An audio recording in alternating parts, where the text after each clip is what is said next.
జెట్లీ ఇది ఒక comedy thriller. ఈ సినిమాని టీఎఫ్ఐ కట్టుబానిసల్ని మైండ్‌లో పెట్టుకొని తీసినట్టు. ఎందుకంటే ఇందులో కామెడీ అంటే మీమ్స్, ట్రోల్స్ అండ్ పాత సినిమా డైలాగులే ఉన్నాయి. అవి జనరల్ పబ్లిక్‌కి మాక్సిమం అసలు అర్థమే కావు. ఏదో సోషల్ మీడియాలో యాక్టివ్‌గా ఉంటూ రెగ్యులర్‌గా మీమ్స్ అండ్ ట్రోల్స్‌ని ఫాలో అయ్యేటోళ్ళకి అర్థమవుతుంది గానీ, జనరల్ పబ్లిక్‌కి అసలు కనెక్ట్ అయ్యే ఛాన్సే లేదు. నాకైతే ఫస్ట్ హాఫ్ కొంచెం డీసెంట్‌గా అనిపించింది. కామెడీ అంత ఆర్గానిక్‌గా లేదు. కొంచెం ఫోర్స్‌గా ఉంది. అయినా పర్లేదు కొంచెం డీసెంట్‌గా ఉంది. ఒకసారి చూడొచ్చనుకుంటే, సెకండ్ హాఫ్ అయితే ఇంకా అధ్వాన్నం అయిపోయింది. సెకండ్ హాఫ్‌లో క్లైమాక్స్ మినహాయిస్తే సెకండ్ హాఫ్ మొత్తం లైట్ తీసుకోవచ్చు. హోనెస్ట్‌గా మాట్లాడుకుంటే ఈ మూవీ కాన్సెప్ట్ అయితే చాలా బాగుంది. మాక్సిమం సినిమా మొత్తం ఒకటే ప్లేన్‌లో జరుగుతుంది. గతాన్ని మర్చిపోయిన హీరో అసలు తాను ఎవరు? ఈ ప్లేన్‌కి ఎందుకొచ్చినట్టు? ఈ ప్లేన్‌లో తాను ఏం చేయాలి? ఎలా చేయాలి? ఇలా తనని తాను డిస్కవర్ చేసుకునే ప్రాసెస్‌లో కామెడీ జనరేట్ చేయాలనుకున్న ఆలోచన చాలా బాగుంది. కానీ దాన్ని పేపర్ మీద ఎగ్జిక్యూట్ చేయలేకపోయారు. చాలా లేజీ రైటింగ్‌తో కామెడీ కోసం మీమ్స్ అండ్ ట్రోల్స్ మీద ఆధారపడి కామెడీ ఆర్గానిక్‌గా కాకుండా ఆర్టిఫిషియల్‌గా జనరేట్ చేసి మూవీని స్పాయిల్ చేసుకున్నారు. ఫస్ట్ హాఫే ఓకే డీసెంట్‌గా అనిపిస్తే సెకండ్ హాఫ్ అయితే ఇంకా అధ్వానం. సెకండ్ హాఫ్‌లో ఒక పర్టిక్యులర్ స్టేజ్‌లో నాకు సినిమాని పాజ్ చేసే ఆప్షన్ ఉంటే బాగుండనిపించింది. ఎందుకంటే యాక్టర్స్ ఏదేదో మాట్లాడుతున్నారు, జోక్స్ చేస్తున్నారు.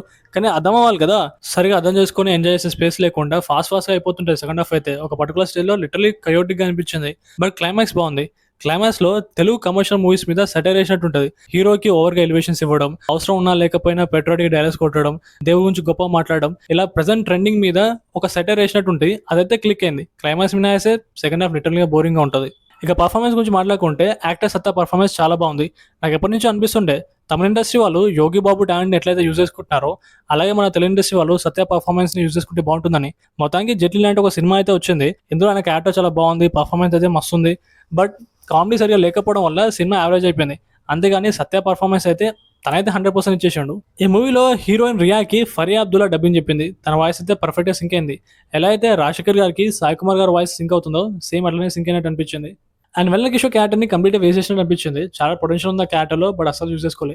ఇన్‌ఫాక్ట్ తన క్యారెక్టర్ కాదు, హీరోయిన్‌ని మినహాయిస్తే మిగతా క్యారెక్టర్స్ అందరూ ఎన్‌పీసీ క్యారెక్టర్సే అని చెప్పొచ్చు. పెద్ద ఎటువంటి ఇంపాక్ట్ క్రియేట్ చేయరు మన మీద. ఈ మూవీలో పాజిటివ్స్ అండ్ నెగెటివ్స్ గురించి మాట్లాడుకుంటే, పాజిటివ్స్ అంటే ఈ మూవీ కాన్సెప్ట్ చాలా బాగుంటుంది. విజువల్లీ స్టన్నింగ్ కూడా. విజువల్స్ దగ్గర అయితే ఎక్కడ కాంప్రమైజ్ కాలే. బడ్జెట్ బాగానే పెట్టినట్టుర్రు. విజువల్స్ అయితే బాగుంటాయి. ఫస్ట్ హాఫ్ డీసెంట్‌గా ఉంటుంది. ఫస్ట్ హాఫ్‌లో కూడా కొంచెం ఫోర్స్డ్ కామెడీ ఉన్నా కూడా ఫస్ట్ హాఫ్ మేనేజ్ చేయొచ్చు. ఇక నెగెటివ్ అంటే సెకండ్ హాఫ్ చాలా పెద్ద నెగెటివ్. క్లైమాక్స్ మినహాయిస్తే సెకండ్ హాఫ్ చాలా బోరింగ్‌గా ఉంటుంది. కామెడీ అయితే అసలు ఆర్గానిక్‌గా ఉండదు. చాలా ఫోర్స్‌గా అనిపిస్తది. సెకండ్ హాఫ్ అసలు మనకు గుర్తే ఉండవు. చాలా కయోటిక్‌గా జరిగిపోతుంటాయి. అసలు అర్థమే కాదు. ఈ మూవీకి నేను ఇచ్చే రేటింగ్ అంటే ఫస్ట్ హాఫ్ డీసెంట్‌గా ఉండి సెకండ్ హాఫ్ బోరింగ్‌గా ఉంది కాబట్టి నా పర్సనల్ రేటింగ్ 5.5/10. ఒకవేళ ఈ మూవీని మీరు ఆల్రెడీ చూసుంటే మీకేమనిపించిందో కామెంట్ చేయండి. సరే మరి మరొక మూవీతో మళ్ళీ కలుసుకుంటా. That's it guys. See you again.